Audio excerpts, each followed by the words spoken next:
What's up, fight fans? Welcome back to a new edition of UFC Best Bets. After a rare week off, the UFC is back in lovely Las Vegas. They'll be down the road at the UFC Apex facility with a critical 125-pound flyweight fight between Erin Blanchfield and Maycee Barber. You got number 4 versus number 5, and we are here to talk about it from a betting perspective. You didn't see us last week. Again, a rare off week of the UFC. That didn't stop Ian Parker from sending me about a 6-minute long audio message. I have no idea what it was about because I only listened to it for about 5 seconds, but I'm sure it was very interesting, Ian. But in addition to that, you also have some picks to talk about from 2 weeks ago because we missed last week. How did we do at the window 2 weeks ago? As long as you listen to the first 6 seconds, you're good to go. We had a pretty good night. Went up plus 4.6 units. Still got some catching up to do, but one of the better nights we've had in a long time. Want to carry that momentum. Michael Morales inside the distance. Lock of the century right there. Santos money line. Ruzabayev, we had him in under 2.5. I was shocked that he wasn't able to put away his opponent. We had Park money line, got it done in the first round. Costa, he rose to under 2.5. Talk about a shocker there. That went the distance. Villado was voided. We hit the parlay. We had a really good week. Would like to do this again. We were only 1 or 2 away from having an amazing night, but I'll take the up 4.6 units going into this week. Let's go. I'm telling you, most guys, they like a little bit of a week off. They like a break from work. Not Ian. He's sending me long audio messages about fights, and he's coming off of a great week 2 weeks ago. Let's keep that momentum going 2 weeks later now with Erin Blanchfield taking on Maycee Barber. Blanchfield, minus 250 favorite. Not surprised necessarily to see that, Ian. Blanchfield has been a pretty steady favorite over the course of her career. It's because of that grappling pedigree, but Maycee Barber seems to have figured some things out as of late, and she seems to be really confident in this title run that she's currently on. Are we interested at all in Maycee Barber at plus 200, or do you think this is a Blanchfield fight?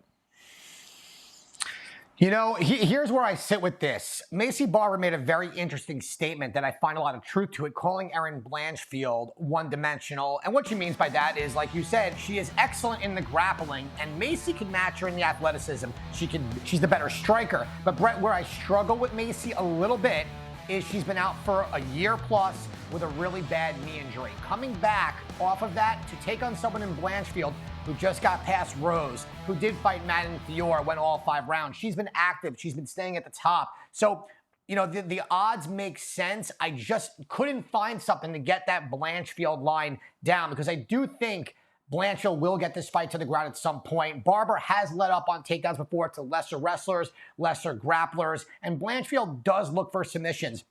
When she's on top, she doesn't just keep position over submission. She makes you work. She inflicts damage, and her submission game really is one of the best in the division, if not the best, and really high level. So for me, we're going to, a little spoiler, Blanchfield will be the anchor of the parlay. If we get there, you can hedge. Barber's good number plus 200. If this layoff didn't exist, I think Barber's line would be a lot closer, but a long time off an injury. Her takedown defense percentage is not that great.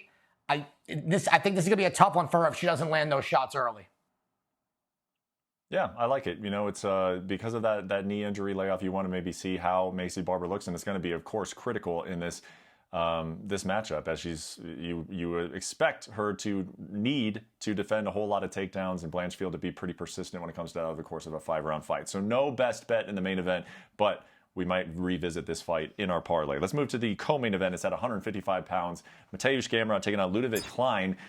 Interesting fight here for both guys. You know, Mateusz Gamron is one of those guys who you kind of almost like betting on in some of these tougher fights because he doesn't have all the name recognition, but of course he's a very stiff challenge. Same thing can kind of be said of Levit Klein, and he's getting respect at the window here, only a plus 135 underdog. Where are you leaning here in this 155-pound matchup?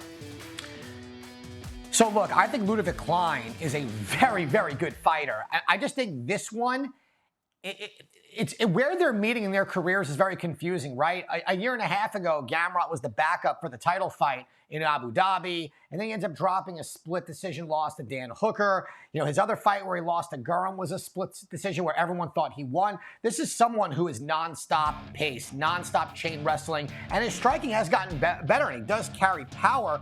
Levit Klein's got good takedown D, probably the better striker, but hasn't fought this level of competition yet. I love Gamron at this number. Look, everyone's going to say, oh, if Klein stops the takedowns, he wins. that's still asking a lot in a 3-round fight with someone Gamron who can just go and go and go and won't stop. He can take position. He's training at American Top Team. He's training with Dustin Poirier. So it's not like he's not training with really good strikers here. I'm going to take Gamron at this minus 160 number. I'm going to put 3 units on him. I think the level of competition, I think where he is better than Klein is just such a bigger disparity compared to the striking aspect of it. Unless Klein catches him early and pulls off the upset that way by a knockout early on, I think that Gamron is just going to grapple fest him, set it up, hold position, and more than likely get a decision win. So 3 units, you are pretty confident. What would you have guessed the line was going to be here? Because I am a little surprised that it is as tight as it is. I mean, minus 160, that's a favorite, but it's not super significant. Where would you have guessed this line was going to be? Well, the number was higher. The last time I checked, I thought Gamron was like a minus 175. I guess money's coming in on Klein right now. People want to play the dog. I thought we were looking at a minus 190, minus 200, just based on where they're at in their careers. Klein hasn't fought someone in the top 5 yet, top 8 yet. Gamron's been floating around that top 5 for almost 3 years. It's very interesting, especially stylistically. So I think this number is very good for Gamron. Yeah, it's a super interesting fight to talk about from a gambling perspective, and I'm not surprised that the line has seen action on both sides. We here on UFC Best Bets taking the Gamrot side at minus 160. Let's move to another best bet that you got. It's on the catch weight. It's Andreas Gustoson taking on Trevan Giles. Gustoson is a minus 170 favorite here. What are you seeing in this catch weight bout over at the Apex? Well, look, Trevan Giles has lost his last 3 in a row. He's a seasoned vet, and he's not getting better over time. He's getting finished more and more, and he's fighting someone in Gustoson coming off the Dana White Contender Series who just looked like an absolute beast. If you watch previous fights, he's a finisher with a good cardio. With a good cardio tank, very good striking, makes good decisions, can also take this fight to the ground. I just don't see where Giles wins. I think we're getting this number because Gustafson's essentially making his UFC debut, and Giles is a seasoned vet, but Giles is also taking this on short notice. Brett, this is going to be my premium pick. I'm going to roll the dice here on Gustafson. I wouldn't even call it rolling the dice. I think he even will get a finish later on, so he's also going to be my long shot prop for him to win by TKO or KO, so I'm almost hedging it with the money line as opposed to the prop, but I just think that Gustafson's going to shine here against a vet in Giles, and unfortunately, with a 4th in a row loss, I think Giles will be removed from the UFC after this.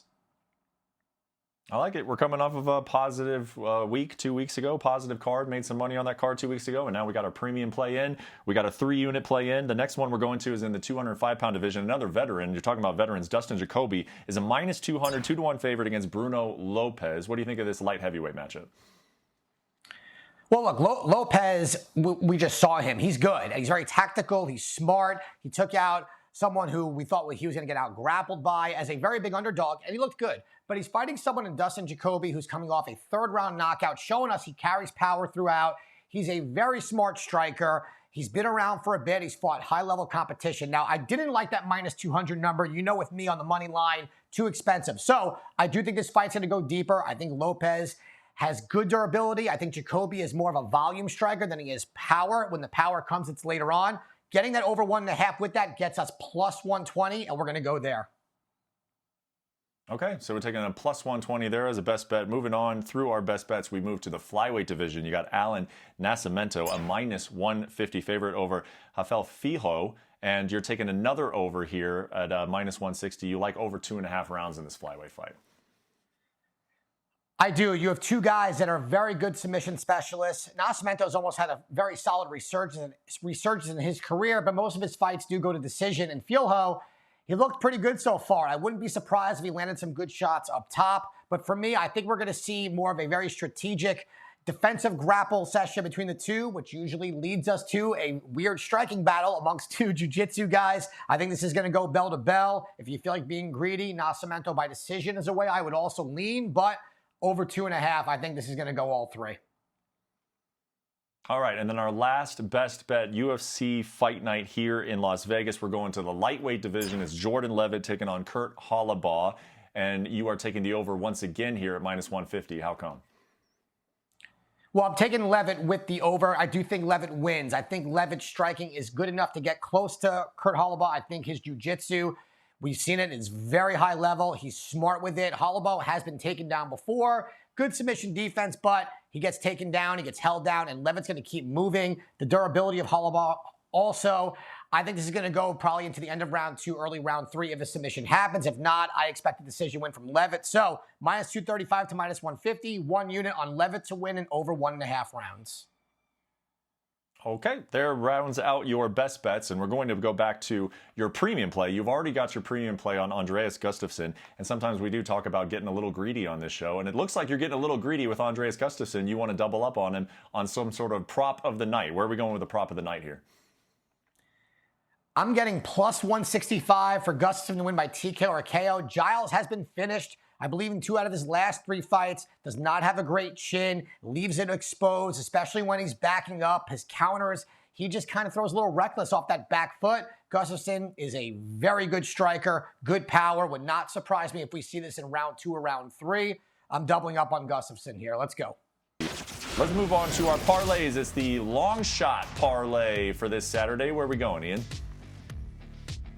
Well, Zach Reese fighting Dusko Todorovic, someone who's got a chin made of complete glass. He leaves it out there, and Reese is big for the weight class, good power. I'm surprised it's only minus 120. First leg there. Maycee Barber over Ketlin Vieira by decision. And I'm going to go with the underdog in Alice Ardeline. I do not think her opponent should be a minus 200, a minus 300, anything. I believe it's a 50-50 fight. She's a live dog, getting great numbers on this 3-legger. Let's go. All right, risk whatever you want. We're risking a quarter of a unit for about a 13-to-1 payout. How about Parker's parlay for UFC Fight Night, Mr. Parker? This one a little chalky, a little safer. I'm going to go with Erin Blanchfield here. You know, the minus 250 in a parlay I'm okay with. I do think her grappling is what's going to ultimately get it done.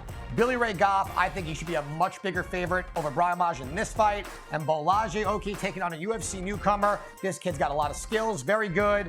We're taking those 3 favorites, getting plus 126 on it. I want to cash this, get it 2 times in a row, get it into next week's pay-per-view.